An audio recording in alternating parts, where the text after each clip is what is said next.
ਬਿਸਮਿਲ੍ਲਾਹਿਰਰਹਿਮਾਨਿਰਰਹੀਮ ਤੇ अस्सलाम वालेकुम। 3 ਅਗਸਤ ਪਾਕਿਸਤਾਨ ਦੇ ਵਿੱਚ ਇਤਵਾਰ ਦੀ ਸ਼ਾਮ ਤੇ ਅੱਜ ਦੇ ਪੰਜਾਬੀ ਵੀਲੌਗ 'ਚ ਚੜ੍ਹਦੇ ਤੇ ਲਹਿੰਦੇ ਪੰਜਾਬ ਦੇ ਸੱਜਣਾ ਤੇ ਮਿੱਤਰਾਂ, ਭੈਣਾਂ ਤੇ ਭਰਾਵਾਂ, ਮਾਵਾਂ ਤੇ ਬਜ਼ੁਰਗਾਂ ਨੂੰ ਜੀ ਆਇਆਂ ਨੂੰ। ਅੱਜ ਦੀ ਸਭ ਤੋਂ ਪਹਿਲੀ ਖਬਰ ਜਿੱਤੇ ਅਸੀਂ ਚਾਨਣ ਪਾਉਣਾ ਉਹ ਹੈ ਈਰਾਨ ਦੇ ਸਦਰ ਪਾਕਿਸਤਾਨ ਦੇ ਵਿੱਚ ਦੌਰਾ ਕਰ ਰਹੇ ਨੇ ਤੇ ਉਹਨਾਂ ਦੇ ਨਾਲ ਸਭ ਤੋਂ ਪਹਿਲਾਂ ਬਾਊ ਜੀ ਦੀ ਤੇ ਮਰੀਮ ਸਾਹਿਬਾ ਦੀ ਮੁਲਾਕਾਤ ਹੋਈ ਹੈ। ਸਭ ਤੋਂ ਹੈਰਾਨੀ ਦੀ ਗੱਲ ਇਹ ਹੈ ਕਿ ਇਸਲਾਮਾਬਾਦ ਦੇ ਵਿੱਚ ਪਾਕਿਸਤਾਨ ਦੇ ਦਾਰੁਲ ਹਕੂਮਤ ਦੇ ਵਿੱਚ ਲੈਂਡ ਕਰਨ ਦੀ ਬਜਾਏ ਜਿਹੜੇ ਇਰਾਨੀ ਸਦਰ ਨੇ ਉਹਨਾਂ ਨੇ ਸਿੱਧਾ ਲੈਂਡ ਕੀਤਾ ਹੈ ਲਾਹੌਰ।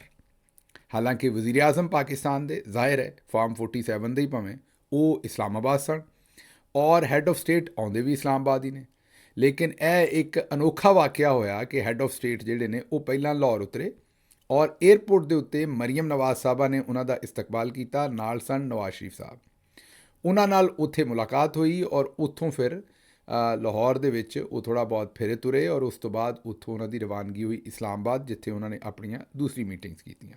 ਹੁਣ ਇਹ ਸਾਰੇ ਤੁਸੀਂ ਹੈਰਾਨ ਹੋਏ ਹੋਵੋਗੇ। ਹੈਰਾਨ ਹੋਣ ਦੀ ਇਹਦੇ ਵਿੱਚ ਬੜੀਆਂ ਸਾਰੀਆਂ ਗੱਲਾਂ ਨੇ। ਪਹਿਲਾਂ ਤੁਹਾਨੂੰ ਦੱਸਦੇ ਹਾਂ ਇਹਦੇ 'ਚ ਹੈਰਾਨ ਹੋਣ ਵਾਲੀਆਂ ਗੱਲਾਂ ਕੀ ਨੇ, ਫਿਰ ਉਹਨਾਂ ਦੇ ਜਵਾਬ ਦਿੰਦਾ। ਇਰਾਨੀ ਸਦਰ ਨਾਲ ਹਾਈ ਮਾਈ ਬੰਦੇ ਜਿਹੜੇ ਨੇ ਉਹ ਨਹੀਂ ਮਿਲਦੇ। ਉਹਦੀ ਵਜ੍ਹਾ ਹੈ ਕਿ ਜਿਹੜਾ ਬੰਦਾ ਈਰਾਨ ਦੇ ਸਦਰ ਦੇ ਬਹੁਤਾ ਲਾਗੇ ਹੁੰਦਾ ਹੈ, ਅਮਰੀਕਾ ਉਹਦੇ ਪਿੱਛੇ ਲੱਠ ਚੁੱਕ ਲੈਂਦਾ ਹੈ। ਅੱਛਾ, ਕੋਈ ਆਮ ਬੰਦਾ ਜਿਹੜਾ ਬੜਾ ਇੰਡੀਪੈਂਡੈਂਟ ਲੀਡਰ ਹੋਵੇ ਉਹ ਤਾਂ ਸ਼ਾਇਦ ਰਿਸਕ ਲੈ ਲੇ, ਜਾਂ ਕਿਸੇ ਤਗੜੇ ਮੁਲਕ ਦਾ ਸਦਰ ਹੋਵੇ ਜਿਸ ਤਰ੍ਹਾਂ ਕਿ ਪੁਟਨ ਹੈ, ਉਹਦਾ ਕਿਉਂਕਿ ਅਲਾਇੰਸ ਹੈ ਈਰਾਨ ਦੇ ਨਾਲ ਕਈ ਚੀਜ਼ਾਂ ਦੇ ਉੱਤੇ। ਇਸੇ ਤਰੀਕੇ ਨਾਲ ਚੀਨ ਦਾ ਸਦਰ ਜਿਹੜਾ ਹੈ ਉਹਨਾਂ ਦਾ ਵੀ ਅਲਾਇੰਸ ਹੈ, ਉਹਨਾਂ ਨੂੰ ਅਮਰੀਕਾ ਉਸ ਤਰੀਕੇ ਨਾਲ ਲਾਠੀ ਸ਼ਾਠੀ ਨਹੀਂ ਫੇਰ ਸਕਦਾ। ਬਾਕੀ ਦੁਨੀਆ ਦੇ ਜਿਹੜੇ ਇਹਨਾਂ ਦੋਵਾਂ ਮੁਲਕਾਂ ਤੋਂ ਇਲਾਵਾ ਮੁਲਕ ਨੇ ਉਹਨਾਂ ਲਈ ਕਿਸੇ ਆਸਤੇ ਵੀ ਕੋਈ ਮੁਲਕ ਵੀ ਜਿਹੜਾ ਉਹ ਅਗਰ ਈਰਾਨ ਦੇ ਬਹੁਤਾ ਲਾਗੇ ਲੱਗੇਗਾ ਤੇ ਉਹਦਾ ਫਿਰ ਉਹੀ ਹਸ਼ਰ ਕਰੇਗਾ ਅਮਰੀਕਾ, ਜਿਹੜਾ ਪਹਿਲਾਂ ਉਹਨਾਂ ਨੇ ਕਈ ਮੁਲਕਾਂ ਦਾ ਕੀਤਾ ਹੈ। ਇਹ ਜ਼ਾਹਿਰ ਹੈ ਗੱਲ ਚੰਗੀ ਤੇ ਨਹੀਂ, ਲੇਕਿਨ ਇਹ ਹਕੀਕਤ ਹੈ। ਫਿਰ ਇਹਨਾਂ ਹਾਲਾਤ ਦੇ ਵਿੱਚ ਨਵਾਜ਼ ਸ਼ਰੀਫ ਸਾਹਿਬ ਜਿਹੜੇ ਬੈਰੂਨੀ ਕੁਵਤਾਂ ਦੀ ਮਰਜ਼ੀ ਤੋਂ ਬਗੈਰ ਪਾਕਿਸਤਾਨ ਦੇ ਵਿੱਚ ਹਕੂਮਤ 'ਚ ਆ ਹੀ ਨਹੀਂ ਸਕਦੇ। ਮਰੀਮ ਸਾਹਿਬਾ ਜਿਹੜੀਆਂ ਵੇਖਦੀਆਂ ਹੀ ਉਹਨਾਂ ਹਾਲ ਨੇ। ਇਹਨਾਂ ਹਾਲਾਤ ਦੇ ਵਿੱਚ ਇਹਨਾਂ ਨੇ ਭਲਾ ਇਰਾਨੀ ਸਦਰ ਦੇ ਲਾਗੇ ਲੱਗਣ ਦਾ ਫੈਸਲਾ ਕਿਵੇਂ ਕੀਤਾ, ਔਰ ਉਹ ਵੀ ਇਰਾਨੀ ਸਦਰ ਦਾ ਸਿੱਧਾ ਇਹਨਾਂ ਦੇ ਕੋਲ ਆ ਜਾਣਾ। ਇਹ ਸਾਰਾ ਕੀ ਖਿਚੜੀ ਪੱਕੀ ਹੈ। ਜਾਣਾ ਉਹਨਾਂ ਨੂੰ ਇਸਲਾਮਾਬਾਦ ਚਾਹੀਦਾ ਸੀ, ਅਪੜੇ ਉਹ ਲਾਹੌਰ ਨੇ ਔਰ ਲਾਹੌਰ ਅਪੜ ਕੇ ਇਹ ਪਿਓ ਧੀ ਜਿਹੜੇ ਨੇ ਉਹਨਾਂ ਨੂੰ ਆਲ ਦਾ ਵੇ ਏਅਰਪੋਰਟ 'ਤੇ ਰਿਸੀਵ ਕਰ ਰਹੇ ਨੇ, ਬੜਾ VIP ਪ੍ਰੋਟੋਕੋਲ ਦੇ ਰਹੇ ਨੇ। ਤੁਹਾਨੂੰ ਲੱਗਦਾ ਕਿ ਕੀ ਅਮਰੀਕੀ ਐਮਬੈਸੀ, ਅਮਰੀਕੀ ਕੌਂਸਲੇਟ ਉਹ ਇਹਨਾਂ ਨੂੰ ਵੇਖ ਨਹੀਂ ਰਿਹਾ?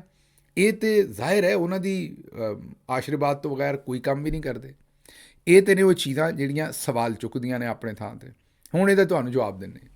ਹੁਣ ਵਿਚਲੀ ਗੱਲ ਇਹ ਹੈ, ਜਿਹੜੇ ਸਾਡੇ ਸੂਤਰ ਮਤਲਬ ਕਿ ਜ਼ਰਾਏ ਸਾਨੂੰ ਦੱਸਦੇ ਨੇ, ਉਹ ਇਹ ਦੱਸਦੇ ਨੇ ਕਿ ਜਿਸ ਵੇਲੇ ਫੀਲਡ ਮਾਰਸ਼ਲ ਸਾਹਿਬ ਗਏ ਸਨ ਅਮਰੀਕਾ, ਉੱਥੇ ਮਿਲੇ ਸਨ ਸਦਰ ਟਰੰਪ ਨੂੰ, ਉੱਥੇ ਹੋਈਆਂ ਸਨ ਗੱਲਾਂ ਬਾਤਾਂ। ਉੱਥੇ ਤੈਅ ਹੋਇਆ ਸੀ ਕਿ ਕੋਈ ਥੋੜ੍ਹੀ ਜਿਹੀ ਜੋੜ ਤੋੜ ਅਸੀਂ ਵੀ ਕਰਾਵਾਂਗੇ। ਅਮਰੀਕਾ ਦਾ ਇੰਟਰਸਟ ਇਹੀ ਹੈ ਕਿ ਜਿਹੜਾ ਈਰਾਨ ਹੈ ਉਹ ਲੰਮਿਆ ਪੈ ਜਾਏ। ਲੰਮਿਆ ਪੈ ਜਾਏ ਦਾ ਮਤਲਬ ਹੈ ਕਿ ਨਿਊਕਲੀਅਰ ਬਿਲਕੁਲ ਬੰਦ ਕਰ ਦੇ, ਇਸਰਾਈਲ ਦੇ ਨਾਲ ਤਮਾਮ ਮਿਜ਼ਾਈਲ ਸ਼ਜ਼ਾਇਲ ਚਲਾਣੇ ਬੰਦ ਕਰ ਦੇ ਔਰ ਬਿਲਕੁਲ ਲੰਮਿਆ ਪੈ ਜਾਏ। ਬਿਲਕੁਲ ਉਸੇ ਤਰ੍ਹਾਂ ਜਿਸ ਤਰ੍ਹਾਂ ਲੀਬੀਆ ਨੂੰ ਉਹਨਾਂ ਨੇ ਕਿਸੇ ਜ਼ਮਾਨੇ 'ਚ ਲੰਮਿਆ ਪਾਇਆ ਸੀ ਔਰ ਉਸ ਤੋਂ ਬਾਅਦ ਕਰਨਲ ਕਦਾਫੀ ਨੂੰ ਫਿਰ ਬਿਲਕੁਲ ਹੀ ਉੱਥੋਂ ਦੀ ਜਿਹੜੇ ਉੱਥੇ ਮੁਤਹਾਰਬ ਗਰੁੱਪ ਸਨ ਉਹਨਾਂ ਬਿਲਕੁਲ ਹੀ ਲੰਮਿਆ ਪਾ ਦਿੱਤਾ। ਸਦਾਮ ਹੁਸੈਨ ਨਾਲ ਵੀ ਹੋ ਚੁੱਕਿਆ, ਕਈਆਂ ਨਾਲ। ਹੁਣ ਅਗਲਾ ਹੱਥ ਜਿਹੜਾ ਉਹ ਈਰਾਨ 'ਤੇ ਹੈ। ਈਰਾਨ ਨੂੰ ਹੁਣ ਉਹ ਕਹਿ ਰਹੇ ਨੇ ਕਿ ਤੁਸੀਂ ਲੰਮਿਆ ਪੈ ਜਾਓ ਔਰ ਤੁਸੀਂ ਕਿਸੇ ਕਿਸਮ ਦਾ ਕੋਈ ਜਿਹੜਾ ਇੱਥੇ ਡਾਂਗ ਸੋਟਾ ਨਹੀਂ ਹੋਣਾ। ਉਹਦੇ ਵਾਸਤੇ ਫੀਲਡ ਮਾਰਸ਼ਲ ਸਾਹਿਬ ਨੇ ਇਹ ਆਖਿਆ ਕਿ ਜੀ ਚਲੋ ਅਸੀਂ ਵੀ ਗੱਲ ਕਰਕੇ ਵੇਖਾਂਗੇ, ਅਸੀਂ ਵੀ ਆਪਣਾ ਕਿਰਦਾਰ ਅਦਾ ਕਰਾਂਗੇ ਇਹਦੇ ਵਿੱਚ। ਉਸ ਕਿਰਦਾਰ ਦੀ ਵਜ੍ਹਾ ਤੋਂ ਇਹ ਜਿਹੜੇ ਈਰਾਨ ਦੇ ਸਦਰ ਨੇ ਇਹਨਾਂ ਦਾ ਜਿਹੜਾ ਪਾਕਿਸਤਾਨ 'ਚ ਦੌਰਾ ਹੋ ਰਿਹਾ, ਇਹ ਸਾਡੇ ਜ਼ਰਾਏ ਕਹਿੰਦੇ ਨੇ ਕਿ ਇਹ ਦੌਰਾ ਹੋ ਹੀ ਉਸ ਕੰਮ ਲਈ ਰਿਹਾ। ਇਹ ਈਰਾਨ ਦੇ ਸਦਰ ਨੂੰ ਉਸੇ ਕੰਮ ਲਈ ਸੱਦਿਆ ਗਿਆ ਹੈ ਔਰ ਫੀਲਡ ਮਾਰਸ਼ਲ ਸਾਹਿਬ ਇਹ ਸਾਰੀਆਂ ਗੱਲਾਂ ਆਪ ਨਹੀਂ ਕਰਨਾ ਚਾਹੁੰਦੇ। ਉਹਨਾਂ ਨੇ ਅਗਲੇ ਪਾਸੇ ਸ਼ਹਿਬਾਜ਼ ਸ਼ਰੀਫ, ਨਵਾਜ਼ ਸ਼ਰੀਫ ਅਤੇ ਉਹਨਾਂ ਦੀ ਬੇਟੀ ਨੂੰ ਕੀਤਾ ਹੈ। ਇਹ ਹੁਣ ਜਿਹੜੇ ਸੋ ਕਾਲਡ ਸਿਵਿਲੀਅਨ ਲੋਕ ਨੇ ਇਹ ਹੁਣ ਇਰਾਨੀ ਸਦਰ ਦੇ ਨਾਲ ਗੱਲਬਾਤ ਕਰਨਗੇ। ਜਿਸ ਵੇਲੇ ਖੀਰ ਥੋੜ੍ਹੀ ਜਿਹੀ ਪੱਕ ਜਾਏਗੀ ਉਸ ਤੋਂ ਬਾਅਦ ਫੀਲਡ ਮਾਰਸ਼ਲ ਸਾਹਿਬ ਇੰਟਰ ਹੋਣਗੇ ਔਰ ਉਹ ਆਖਰੀ ਫਿਰ ਜਿਹੜੇ ਤਰੋਪੇ ਨੇ ਇਸ ਡੀਲ ਦੇ ਉਹ ਲਾਉਣਗੇ। ਬਹਰਹਾਲ ਇਹ ਕੋਈ ਨੈਚੁਰਲ ਗੱਲ ਨਹੀਂ ਹੈਗੀ ਕਿ ਇਰਾਨੀ ਸਦਰ ਦਾ ਲਾਹੌਰ ਆਉਣਾ ਔਰ ਇਹਨਾਂ ਦਾ ਐਡਾ ਪ੍ਰੋਟੋਕੋਲ ਦੇਣਾ। ਅਗਰ ਅਮਰੀਕਾ ਦੀ ਇਹਦੇ 'ਚ ਆਸ਼ੀਰਵਾਦ ਨਾ ਹੋਵੇ ਤਾਂ ਇਹ ਜਿਵੇਂ ਕਾਂ ਗਲੇਲੇ ਤੋਂ ਡਰਦਾ ਹੈ, ਉਸੇ ਤਰੀਕੇ ਨਾਲ ਇਹ ਤਾਂ ਲਾਗੋਂ ਦੀ ਨਾ ਲੰਘਣ ਇਰਾਨੀ ਸਦਰ ਦੇ। ਬਲਕਿ ਇਰਾਨੀ ਸਦਰ ਦਾ ਅਗਰ ਜਹਾਜ਼ ਲਾਹੌਰ ਉਤਰੇ ਕਿਸੇ ਮੌਸਮ ਦੀ ਖਰਾਬੀ ਦੀ ਵਜ੍ਹਾ ਤੋਂ ਵੀ, ਤਾਂ ਇਹ ਲਾਹੌਰ ਛੱਡ ਕੇ ਕਿਸੇ ਹੋਰ ਸ਼ਹਿਰ ਚਲੇ ਜਾਣ। ਇਹਨਾਂ ਦੋਵਾਂ ਪਿਓ ਧੀ ਦਾ ਈਰਾਨੀ ਔਰ ਫਿਰ ਤੁਹਾਨੂੰ ਇਹ ਵੀ ਪਤਾ ਹੈ ਕਿ ਇਹ ਤਾਂ ਬਹੁਤ ਜ਼ਿਆਦਾ ਸਾਊਦੀ ਅਰਬ ਦੇ ਨਾਲ ਵੀ ਕੁਰਬਤ ਹੈ ਔਰ ਸਾਊਦੀ ਸਫੀਰ ਨਾਲ ਵੀ 2 ਦਿਨ ਪਹਿਲਾਂ ਮੁਲਾਕਾਤ ਹੋਈ ਹੈ। ਇੱਕ ਦਿਨ ਪਹਿਲਾਂ ਅਮਾਰਾਤੀ ਜਿਹੜਾ ਸਫੀਰ ਹੈ ਉਹਦੇ ਨਾਲ ਵੀ ਮੁਲਾਕਾਤ ਹੋਈ ਹੈ। ਹੁਣ ਤੁਸੀਂ ਜ਼ਰਾ ਜਿਹੜਾ ਤਮਾਮ ਚੀਜ਼ਾਂ ਉਹਨੂੰ ਸਮਝ ਲਓ ਕਿ ਉੱਥੇ ਛਾਂਗਲਾ ਗਲੀ ਜਾ ਕੇ ਇਰਾਨੀ ਆਪਣਾ ਸਾਊਦੀ ਸਫੀਰ ਵੀ ਮਿਲਦੇ ਨੇ, ਉੱਥੇ ਹੀ ਜਾ ਕੇ ਅਮਰਾਤੀ ਸਫੀਰ ਵੀ ਮਿਲਦੇ ਨੇ, ਔਰ ਉਸ ਤੋਂ ਬਾਅਦ ਇਰਾਨੀ ਜਿਹੜੇ ਸਦਰ ਨੇ ਉਹ ਸਿੱਧੇ ਲਾਹੌਰ ਉਤਰਦੇ ਨੇ ਅਤੇ ਇਹ ਉਹਨਾਂ ਦੇ ਨਾਲ ਫਿਰਦੇ ਨੇ। ਇੱਥੋਂ ਹੁਣ ਤੁਹਾਨੂੰ ਸਾਰੀ ਗੱਲ ਹੀ ਸਮਝ ਆ ਗਈ ਹੋਏਗੀ ਕਿ ਇਹ ਲਾਰਜਰ ਗੇਮ ਕੀ ਪੈ ਰਹੀ ਹੈ। ਅਤੇ ਇਹ ਹੁਣ ਵੇਖਦੇ ਇਰਾਨ ਦੇ ਨਾਲ ਕੀ ਹੁੰਦਾ। ਇਰਾਨ ਜਿਹੜੇ ਨੇ ਉਹ ਇਸ ਵੇਲੇ ਬਨਾਰਸੀ ਠੱਗਾਂ ਦੇ ਹੱਥ ਚੜ੍ਹ ਗਿਆ ਇਰਾਨ, ਮਤਲਬ ਪਾਕਿਸਤਾਨ ਦੇ ਵਿੱਚ ਮਰੀਮ ਸਾਹਿਬ ਅਤੇ ਨਵਾਜ਼ ਸ਼ਰੀਫ ਸਾਹਿਬ ਦੇ। ਹੁਣ ਦੇਖਦੇ ਉਹਨਾਂ ਨੂੰ ਕਿਹੋ ਜਿਹੀ ਪੱਗ ਪਾਉਂਦੇ ਨੇ ਅਤੇ ਕੀ ਕਰਦੇ ਨੇ। ਬਹਰਹਾਲ ਇਹ ਜ਼ਰੂਰ ਹੈ ਕਿ ਉਹਨਾਂ ਦਾ ਔਖਾ ਵੇਲਾ ਇਹ ਪਿਓ ਧੀ ਸ਼ੁਰੂ ਕਰਾਉਣ ਲੱਗੇ ਨੇ, ਕਿਉਂਕਿ ਇਹਨਾਂ ਦੋਵਾਂ ਪਿਓ ਧੀ ਨੇ ਜਿੱਥੇ ਇਕੱਠੇ ਹੋ ਕੇ ਪੈਰ ਪਾਇਆ ਉੱਥੇ ਫਿਰ ਜੋ ਕੁਝ ਹੋਇਆ ਉਹ ਤੁਹਾਨੂੰ ਸਾਰਿਆਂ ਨੂੰ ਪਤਾ ਹੀ ਹੈ। ਅਗਲੀ ਖਬਰ ਸਾਡੀ ਡੋਮੈਸਟਿਕ ਖਬਰ ਹੈ, ਬੜੀ ਅਹਿਮ, ਮੇਰੇ ਦਿਲ ਦੇ ਬੜੀ ਕਰੀਬ, ਕਿਸਾਨਾਂ ਦੇ ਬਾਰੇ ਖਬਰ ਹੈ। ਕਿਸਾਨ ਇਤਿਹਾਦ ਨੇ ਗੰਦਮ ਦੀ ਸਰਕਾਰੀ ਕੀਮਤ 'ਤੇ 11 ਅਗਸਤ ਤੋਂ ਇhtਜਾਜੀ ਤਹਿਰੀਕ ਸ਼ੁਰੂ ਕਰ ਦਿੱਤੀ। 2 ਸਾਲ ਪਿਛਲੇ ਤੇ ਗੰਦਮ ਨੂੰ ਉਜਾੜ ਕੇ ਮਰੀਮ ਨਵਾਜ਼ ਤੇ PDM ਦੀ ਹਕੂਮਤਾਂ ਨੇ ਰੱਖ ਦਿੱਤਾ। ਹੁਣ ਇਹ ਤੀਸਰਾ ਸਾਲ ਹੈ। ਜ਼ਾਹਿਰ ਹੈ ਗੰਦਮ ਹੁਣ ਬੀਜੀ ਜਾ ਰਹੀ ਹੈ ਅਤੇ ਉਹਦੀ ਇਮਦਾਦੀ ਕੀਮਤ ਰੱਖਣੀ ਚਾਹੀਦੀ ਹੈ ਤਾਂ ਕਿ ਕਿਸਾਨ ਉਸ ਹਿਸਾਬ ਨਾਲ ਆਪਣੀ ਕਣਕ ਬੀਜਣ। ਅਤੇ ਕਣਕ ਜਿਹੜੀ ਹੈ ਉਹ ਹੁਣ ਅਗਲੇ ਥੋੜ੍ਹੇ ਚਿਰ ਦੇ ਵਿੱਚ ਬੀਜੀ ਜਾਏਗੀ ਅਤੇ ਫਿਰ ਇਹ ਕੱਟੀ ਜਾਏਗੀ, ਜ਼ਾਹਿਰ ਹੈ ਤੁਹਾਨੂੰ ਪਤਾ ਹੈ, ਔਰ ਗਾਈ ਜਾਏਗੀ ਜਾ ਕੇ ਮਾਰਚ, ਅਪ੍ਰੈਲ, ਮਈ ਉਹਨਾਂ ਮਹੀਨਿਆਂ ਦੇ ਵਿੱਚ। ਹੁਣ ਇਮਦਾਦੀ ਕੀਮਤ ਜਿਹੜੀ ਉਹ ਇੱਥੇ ਡਿਸਾਈਡ ਹੋ ਜਾਂਦੀ, ਉਹਦੇ ਹਿਸਾਬ ਨਾਲ ਕਿਸਾਨ ਫੈਸਲਾ ਕਰਦੇ ਨੇ ਕਿ ਅਸੀਂ ਕਣਕ ਕਿੰਨੀ ਲਾਉਣੀ। 2 ਸਾਲ ਤੇ ਪਿਛਲੇ ਇਹਨਾਂ ਕਣਕ ਨੂੰ ਰੋਲ ਕੇ ਰੱਖ ਦਿੱਤਾ, ਕਿਸਾਨ ਨੂੰ ਰੋਲ ਕੇ ਰੱਖ ਦਿੱਤਾ। ਹੁਣ ਇਹ ਸਾਰੀ ਕਿਸਾਨ ਫਿਰ ਸੜਕਾਂ 'ਤੇ ਆ ਗਏ ਨੇ ਕਿ ਤੁਸੀਂ ਹਜੇ ਤੱਕ ਇਮਦਾਦੀ ਕੀਮਤ ਦਾ ਐਲਾਨ ਨਹੀਂ ਕੀਤਾ। ਨਾ ਇਹਨਾਂ ਕਰਨਾ ਹੈ, ਮੈਂ ਤੁਹਾਨੂੰ ਹੁਣੀ ਦੱਸ ਦਿਆਂ, ਕਿਉਂਕਿ ਕਿਸਾਨ ਵੀ ਅੱਧਾ ਪਚੱਧਾ ਇhtਜਾਜ ਕਰਦੇ ਨੇ। ਜਿਸ ਵੇਲੇ ਇhtਜਾਜ ਕਰਨ ਦਾ ਟਾਈਮ ਆਉਂਦਾ ਉਸ ਵੇਲੇ ਘਰਾਂ 'ਚ ਬੈਠੇ ਰਹਿੰਦੇ ਨੇ। ਜਦੋਂ ਤੱਕ ਤੁਸੀਂ ਆਪਣੇ ਰਾਈਟਸ ਵਾਸਤੇ ਬਾਹਰ ਨਹੀਂ ਨਿਕਲੋਗੇ ਅਤੇ ਆਪਣਾ ਜਿਹੜਾ ਪੁਰਅਮਨ ਇhtਜਾਜ ਉਹ ਨਹੀਂ ਕਰੋਗੇ, ਇੰਡੀਆ ਦੇ ਵਿੱਚ ਜਿਹੜੇ ਕਿਸਾਨ ਸਨ ਉਹਨਾਂ ਕੋਲੋਂ ਸਿੱਖੋ ਉਹਨਾਂ ਨੇ ਕਿਸ ਤਰੀਕੇ ਨਾਲ ਮਹੀਨਿਆਂ ਦੇ ਮਹੀਨੇ ਜਾ ਕੇ ਦਿੱਲੀ ਦੇ ਬਾਹਰ ਉਹ ਬੈਠੇ ਔਰ ਉਹਨਾਂ ਇhtਜਾਜ ਕਰਕੇ ਆਪਣੇ ਹਕੂਕ ਲਏ। ਸਾਨੂੰ ਹਰ ਸ਼ੈ ਘਰ ਬੈਠੇ ਹੀ ਚਾਹੀਦੀ ਹੈ। ਅਸੀਂ ਬਾਹਰ ਨਿਕਲ ਕੇ ਰਾਜ਼ੀ ਨਹੀਂ, ਕੋਈ ਕਿਸਾਨ ਹੋਵੇ, ਕੋਈ ਮਜ਼ਦੂਰ ਹੋਵੇ, ਕੋਈ ਵਕੀਲ ਹੋਵੇ, ਕੋਈ ਵੀ ਹੋਵੇ, ਸਾਨੂੰ ਹਰ ਸ਼ੈ ਘਰ ਪੱਕੀ ਪਕਾਈ ਚਾਹੀਦੀ ਹੈ।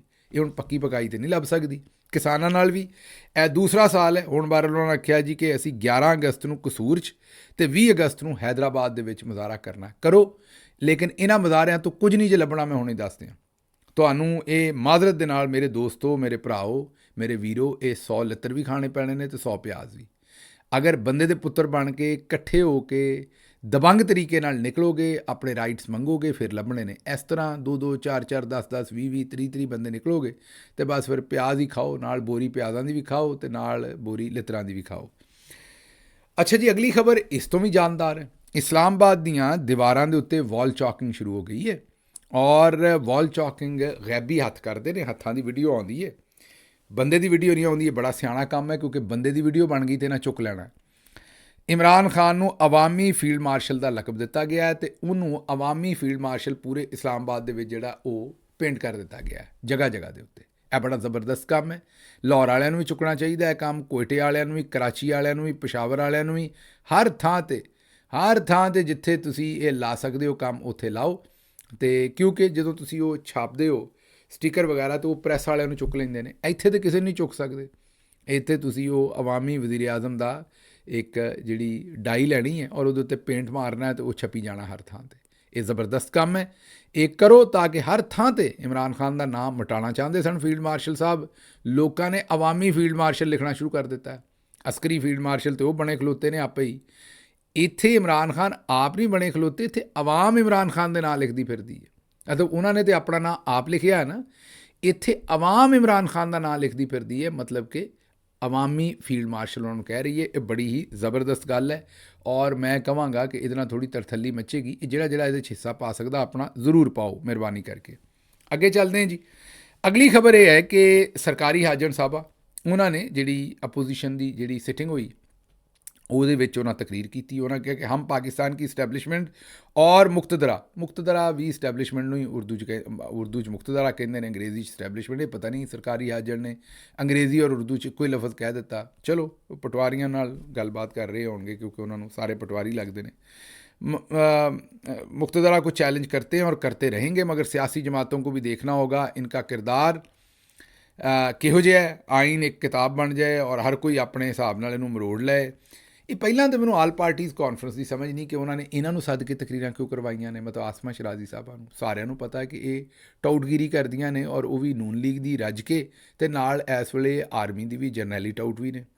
ਹੁਣ ਅਗਰ ਮੁਤਹਿਦਾ ਆਪੋਜੀਸ਼ਨ ਦੇ ਵਿੱਚ ਇਹੋ ਜਿਹੇ ਜਰਨੈਲੀ ਟਾਊਟਾਂ ਨੇ ਆ ਕੇ ਤਕਰੀਰ ਕਰਨੀ ਹੈ, ਤੇ ਫਿਰ ਆਪੇ ਹਿਸਾਬ ਲਾ ਲਓ ਕਿ ਇਹ ਤੇ ਉੱਥੇ ਗੱਲਾਂ ਲੀਕ ਹੀ ਕਰਨਗੀ ਭੈਣ ਮੇਰੀ, ਇਹਨੇ ਕੀ ਗੱਲ ਕਰਨੀ। ਹੋਰ ਬਹਰਹਾਲ ਇਹ ਸਖਤ ਕਿਸਮ ਦੀ ਜਰਨੈਲੀ ਟਾਊਟ ਹੈ ਸਰਕਾਰੀ ਹਾਜ਼ਰ ਸਾਹਿਬ, ਔਰ ਸਭ ਨੂੰ ਪਤਾ ਹੈ।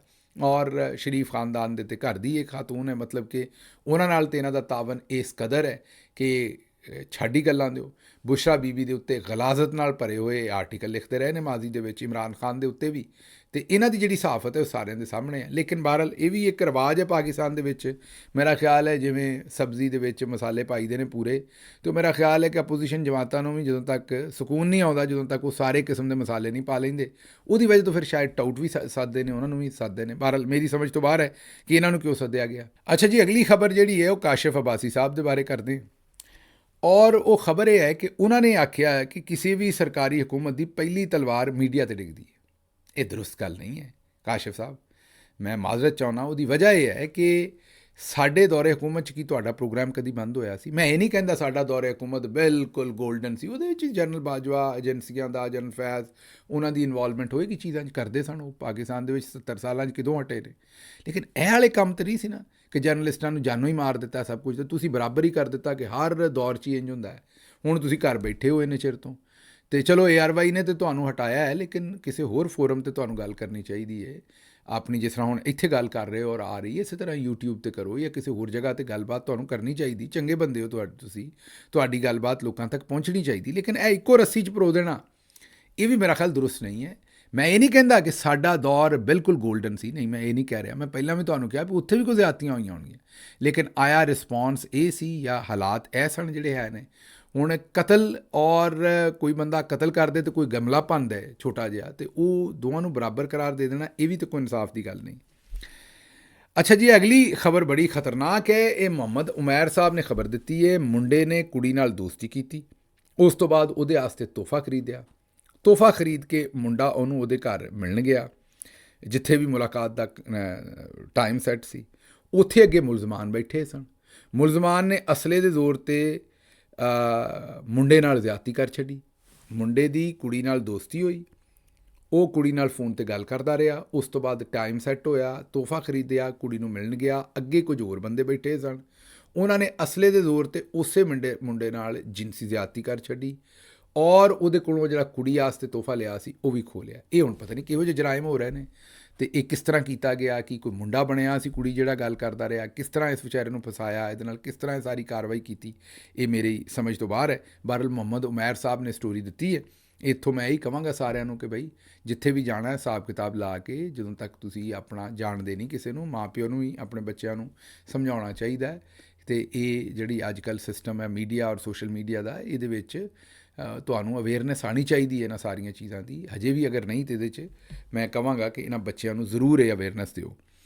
ਅੱਛਾ ਜੀ, ਸਿੰਧ ਦੇ ਵਿੱਚ MQM ਨੇ ਅਵਾਰਾ ਕੁੱਤਿਆਂ ਦੇ ਖਿਲਾਫ ਜਿਹੜੀ ਹੈ ਉਹ ਤਹਿਰੀਕ ਇਲਤਵਾ ਜਮ੍ਹਾਂ ਕਰਾ ਦਿੱਤੀ ਹੈ ਅਸੈਂਬਲੀ ਦੇ ਵਿੱਚ। ਲਓ ਜੀ, ਅਵਾਰਾ ਕੁੱਤੇ ਜਿਹੜੇ ਨੇ ਉਹ ਸਿੰਧ ਅਸੈਂਬਲੀ 'ਚ ਜਾ ਪਹੁੰਚੇ ਨੇ, ਅਤੇ ਰੱਬ ਹੀ ਖੈਰ ਕਰੇ, ਇਸ ਤੋਂ ਪਹਿਲਾਂ ਸੂਰ ਜਿਹੜੇ ਨੇ ਉਹ ਪਹੁੰਚ ਗਏ ਸਨ ਸੁਪਰੀਮ ਕੋਰਟ 'ਚ, ਤੁਹਾਨੂੰ ਚੇਤੇ ਹੋਏਗਾ। ਹੁਣ ਅਵਾਰਾ ਕੁੱਤੇ ਸਿੰਧ ਅਸੈਂਬਲੀ 'ਚ ਪਹੁੰਚ ਗਏ ਨੇ। ਹੁਣ ਇਹ ਨਹੀਂ ਪਤਾ ਕਿ ਉੱਥੇ ਬਣੇਗਾ ਕੀ।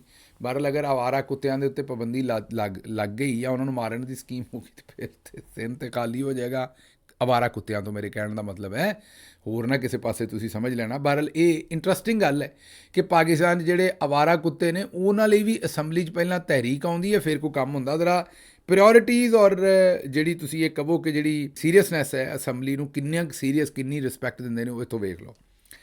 ਅੱਗੇ ਜੀ, ਕੰਪਨੀ ਦਾ ਇੱਕ ਟਾਊਟ ਇਸਟੈਬਲਿਸ਼ਮੈਂਟ ਦੇ ਹੁਕਮ 'ਤੇ S ਅਹਿਮਦ ਮੁੰਡਾ, ਤੁਹਾਨੂੰ ਪਤਾ ਹੈ ਕਿ ਬੜਾ ਸ਼ੈਤਾਨ ਮੁੰਡਾ ਹੈ, ਵੀਲਾਗ ਕਰਦਾ, ਉਹਨੂੰ ਜਿੱਥੇ ਨਜ਼ਰ ਆਵੇ ਉੱਥੇ ਗੋਲੀ ਮਾਰ ਦਿੱਤੀ ਜਾਵੇ। ਇਹ ਟਾਊਟ ਦੱਸ ਰਿਹਾ ਕਿ ਜੀ ਆਰਡਰ ਹੋ ਗਏ ਨੇ, ਹੁਕਮ ਹੋ ਗਿਆ ਕਿ S ਅਹਿਮਦ ਨੂੰ ਗੋਲੀ ਮਾਰ ਦਿਓ। ਬਈ ਕੋਈ ਯਾਰ ਕੋਈ ਫੁੱਲ ਸ਼ੁੱਲ ਮਾਰ ਦਿਓ S ਅਹਿਮਦ ਨੂੰ, ਕੋਈ ਫੂਕ ਮਾਰ ਦਿਓ, ਕੋਈ S ਅਹਿਮਦ ਨੂੰ ਕੋਈ ਹੋਰ ਸ਼ੈ ਮਾਰ ਦਿਓ, ਕੋਈ ਰਸਗੁੱਲਾ ਮਾਰ ਦਿਓ, ਕੋਈ ਹੋਰ ਸ਼ੈ। ਗੋਲੀ ਮਾਰ ਦੇਣੀ, ਕਿਹੜਾ ਐਸਾ ਕੰਮ ਕਰ ਦਿੱਤਾ? ਉਹ ਹੱਸਦਾ ਹਸਾਉਂਦਾ ਮੁੰਡਾ, ਕਿਹੜੀ ਉਹਨੇ ਐਸੀ ਗੱਲ ਕਰ ਦਿੱਤੀ ਮੈਨੂੰ ਦੱਸੋ ਵੀ, ਕਿਹੜੀ ਅੱਗ ਲਾ ਛੱਡੀ ਉਹਨੇ, ਜਾਂ ਐਟਮ ਬੰਬ ਦੀ ਪਿੰਨ ਕੱਢ ਕੇ ਭੱਜ ਗਿਆ ਉਹ ਕਿ ਪਿੱਛੋਂ ਚੱਲ ਜਾਏਗਾ। ਖੁਦਾ ਦਾ ਨਾਂ ਲਵੋ, ਉਹ ਵੀ ਕਿਸੇ ਮਾਂ ਦਾ ਪੁੱਤਰ ਹੈ, ਉਹਦੇ ਆਪਣੇ ਬੱਚੇ ਵੀ ਨੇ। ਉਹ ਜੇ ਵੀਲੌਗ 'ਤੇ ਘੜੀ ਕੋਈ ਝੱਟ ਲਾ ਲੈਂਦਾ, ਚਲੋ ਮੈਂ ਉਹਨੂੰ ਬਈ ਮਨਾ ਕੀਤਾ ਵੀ ਗਾਲਾਂ ਨਾ ਕੱਢਿਆ ਕਰ ਯਾਰ, ਜਾਂ ਚਲੋ ਗਾਲਾਂ ਨਾ ਕਹੋ, ਸਖਤ ਲਫ਼ਜ਼, ਜੋ ਵੀ ਤੁਸੀਂ ਕਹਿਣਾ ਉਹਨਾਂ ਲਫ਼ਜ਼ਾਂ ਨੂੰ, ਮੈਂ ਉਹਨੂੰ ਉਸ 'ਤੇ ਕਦੀ ਇੰਡੋਰਸ ਨਹੀਂ ਕੀਤਾ। ਤੁਹਾਨੂੰ ਪਤਾ ਮੈਂ ਉਹਨੂੰ ਆਉਂਦਾ ਹੁੰਦਾ ਕਿ ਯਾਰ ਜ਼ਰਾ ਕੋ ਹਲਕਾ ਰੱਖਿਆ ਕਰੋ ਕੰਮ। ਲੇਕਿਨ ਚਲੋ ਫਿਰ ਵੀ ਤੁਸੀਂ ਵਾਪਸ ਉਹ ਗੱਲਾਂ ਕਰ ਲਓ ਨਾ, ਗੋਲੀ ਮਾਰਨਾ ਕੋਈ ਬੰਦੇ ਦੇ ਪੁੱਤਰਾਂ ਵਾਲੀ ਗੱਲ ਕਰੋ ਯਾਰ। ਬਾਹਰੋਂ ਉਹਨਾਂ ਕਿਹਾ ਜੀ ਕਿ ਐਸਟੈਬਲਿਸ਼ਮੈਂਟ ਨੇ ਹੁਕਮ ਦਿੱਤਾ ਕਿ ਜਿੱਥੇ ਲੱਭੇ ਉੱਥੇ ਗੋਲੀ ਮਾਰ ਦਿਓ। ਅਤੇ ਬਈ ਐਸ ਅਹਿਮਦ ਬਈ ਆਪਣੀ ਬਚਤ ਕਰਕੇ ਬਈ ਇਹਨਾਂ ਦੇ ਕਾਬੂ ਨਹੀਂ ਆਉਣਾ। ਅੱਛਾ ਜੀ, ਇਹ ਇੱਕ ਟਾਊਟ ਨੇ, ਇਹ ਵੀ ਜਰਨੈਲੀ ਟਾਊਟ ਨੇ, ਫਾਹਦ ਹੁਸੈਨ ਸਾਹਿਬ, PDM ਦੀ ਹਕੂਮਤ ਦੇ ਵਿੱਚ ਬਣੇ ਸਨ ਇਹ ਆਪਣਾ ਮਸ਼ੀਰ। ਇਹਨਾਂ ਨੇ ਇੱਕ ਇੰਟਰਵਿਊ ਦੇ ਵਿੱਚ ਕਿਹਾ ਹੈ ਕਿ ਇੱਕ ਵੇਲਾ ਸੀ ਕਿ ਖਾਨ ਸਾਹਿਬ ਆਰਮੀ ਚੀਫ 'ਤੇ ਹੀ ਚੜ੍ਹ ਦੌੜੇ ਸਨ ਅਤੇ ਅੱਗੇ ਮੁਹੰਮਦ ਮਾਲਿਕ ਸਾਹਿਬ ਬੈਠੇ ਸਨ। ਉਹਨਾਂ ਨੇ ਇਸ ਜਰਨੈਲੀ ਟਾਊਟ ਨੂੰ ਕਿਹਾ ਵੀ ਇਹ ਹਜੇ ਵੀ ਚੜ੍ਹੇ ਨੇ। ਇੱਕ ਵੇਲਾ ਨਹੀਂ ਸੀ, ਖਾਨ ਸਾਹਿਬ ਹਜੇ ਵੀ ਇੰਝ ਹੀ ਹੈ, ਹਜੇ ਵੀ ਚੜ੍ਹੇ ਨੇ। ਉਹਨਾਂ ਨੇ ਆਖਿਆ ਨਾ ਕਿ ਇੱਕ ਵੇਲਾ ਸੀ ਜਦੋਂ ਖਾਨ ਸਾਹਿਬ ਆਰਮੀ ਚੀਫ 'ਤੇ ਹੀ ਚੜ੍ਹ ਦੌੜੇ ਸੀ। ਉਹਨੇ ਅੱਗੋਂ ਮੁਹੰਮਦ ਮਾਲਿਕ ਸਾਹਿਬ ਨੇ ਕਿਹਾ ਵੀ ਇਸ ਵੇਲੇ ਵੀ ਚੜ੍ਹੇ ਨੇ। ਜਿਹੜੇ ਹਾਲਾਤ ਨੇ ਉਹ ਤੁਸੀਂ ਵੇਖੋ ਵੀ ਕਿੱਡਾ ਤੱਤਾ ਹੋਇਆ ਕੰਮ ਅਤੇ ਕਿੱਡੀ ਪਰੇਸ਼ਾਨੀ ਬਣੀ ਹੈ। ਕਿਉਂਕਿ ਖਾਨ ਸਾਹਿਬ ਤੇ ਜੇਲ੍ਹ ਦੇ ਵਿੱਚ ਨਾ ਡੋਲਣ ਡਏ, ਨਾ ਪਰੇਸ਼ਾਨੀ ਲੈਣ ਡਏ ਨੇ, ਨਾ ਪੈਰ ਪਿੱਛੇ ਪੁੱਟਣ ਨੂੰ ਤਿਆਰ ਨੇ ਅਤੇ ਨਾ ਕੋਈ ਕੰਪਰੋਮਾਈਜ਼ ਕਰਨ ਨੂੰ ਤਿਆਰ ਨੇ। ਇਸ ਲਈ ਰੌਲਾ ਹੀ ਰੌਲਾ ਬਣਿਆ ਭਾਈ ਜੀ, ਇਹੀ ਕਹਿ ਸਕਦੇ ਹਾਂ। ਅੱਛਾ ਜੀ, ਇਹ ਇੱਕ ਤੁਹਾਨੂੰ ਵੀਡੀਓ ਸੁਣਾਉਣੀ, ਇਹ ਵੀਡੀਓ ਜ਼ਰਾ ਸੁਣੋ।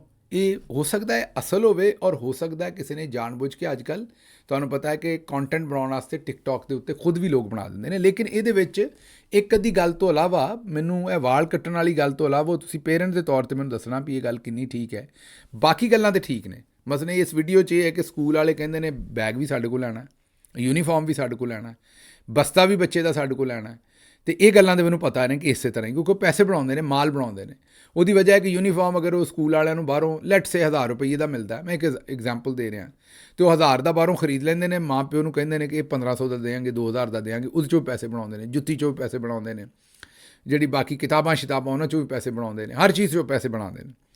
ਇਹਦੇ 'ਚ ਹੁਣ ਉਹ ਕਹਿ ਰਹੇ ਨੇ ਕਿ ਜਨਾਬ ਵਾਲ ਵੀ ਉੱਥੇ ਹੀ ਉਹ ਕਟਾਉਣਗੇ। ਹੋ ਸਕਦਾ ਇਹ ਕੀਤਾ ਹੀ ਹੋਵੇ ਕਿਸੇ ਸਕੂਲ ਨੇ, ਅਤੇ ਹੋ ਸਕਦਾ ਓਰੀਜਨਲ ਗੱਲਬਾਤ ਹੋਵੇ, ਅਤੇ ਹੋ ਸਕਦਾ ਇਹ ਗੱਲਬਾਤ ਜਿਹੜੀ ਹੈ ਉਹ ਕਿਸੇ ਨੇ ਬਾਅਦ ਦੇ ਵਿੱਚ ਫਿਕਸ਼ਨਲ ਬਣਾਈ ਹੋਵੇ। ਲੇਕਿਨ ਅਗਰ ਫਿਕਸ਼ਨਲ ਵੀ ਬਣਾਈ ਹੈ ਤਾਂ ਹੈ ਹਕੀਕਤ ਦੇ ਬੜੀ ਕਰੀਬ। ਇਹ ਜ਼ਰਾ ਗੱਲਬਾਤ ਸੁਣੋ, ਤੁਹਾਨੂੰ ਸਾਰਾ ਚਾਨਣ ਹੋਏਗਾ। वालेकुम सलाम। बोले सर, आपके बच्चे का एडमिशन हमारे स्कूल में करवाया है आपने? जी बिल्कुल। तो मुझे इस सिलसिले में आपसे बात करनी थी। जी जी सर, हमारे स्कूल के कुछ असूल हैं, वो मैं आपको बता दूं। जी जी बताए। तो वो ना अगर आप गौर से सुन लीजिएगा। ठीक हो पहला तो ये है कि बच्चे की जो बुक्स हैं वो आपको स्कूल से मिलेंगी। ठीक हो गया। बैग भी स्कूल से मिलेगा उनको, जूते भी स्कूल से मिलेंगे, मोनोग्राम भी स्कूल से मिलेगा आपको, नोटबुक्स, डायरी हो गई, मार्क्स हो गया बच्चों का। खुदा ना खास्ता बच्चा बीमार हो जाता है तो जो मेडिसिन है ना वो भी स्कूल से ही मिलेगी। वाह वाह, बहुत अच्छा। ठीक है। बच्चे के जो बाल कटिंग करवाने हैं वो भी हम आपके ऊपर से जिम्मेदारी खत्म करते हैं, वो भी स्कूल से ही कटवाएंगे। अच्छा, मतलब आपने नाई भी रखा हुआ है? जी बिल्कुल बिल्कुल सर। अच्छा, घड़ी और ऐनक जो बच्चा इस्तेमाल करेगा वो भी हम स्कूल से ही देंगे। अच्छा। ये भी हमारे यूनिफॉर्म में मस्ट है। ठीक है, ये भी आपको स्कूल से मिलेगी। लंच बॉक्स भी आपको स्कूल से ही मिलेगा। वो आपसे ये पूछ रहा था कि ਇਹਦਾ ਵਿੱਚ ਤਾਂ ਅਸੀਂ ਲੱਭਣਾ ਜਾਂ ਉਹ ਵੀ ਸਕੂਲ ਵਾਲੇ ਹੀ ਦੇਣਗੇ? ਸੁਣ ਲਿਆ ਜੀ। ਮੇਰਾ ਖਿਆਲ ਇੱਥੇ ਕੋਈ ਤਜਜ਼ੀਆ ਨਹੀਂ। ਮੇਰਾ ਖਿਆਲ ਹੁਣ ਫਿਰ ਰਿਸ਼ਤਾ ਕਰਾਉਣ ਵਾਲਾ ਕੰਮ ਵੀ ਸਕੂਲ ਨੂੰ ਹੀ ਕਰਨਾ ਪੈਣਾ। ਮੈਨੂੰ ਇੱਥੋਂ ਦਿਓ ਇਜਾਜ਼ਤ ਤੇ ਰੱਬ ਰੱਖ।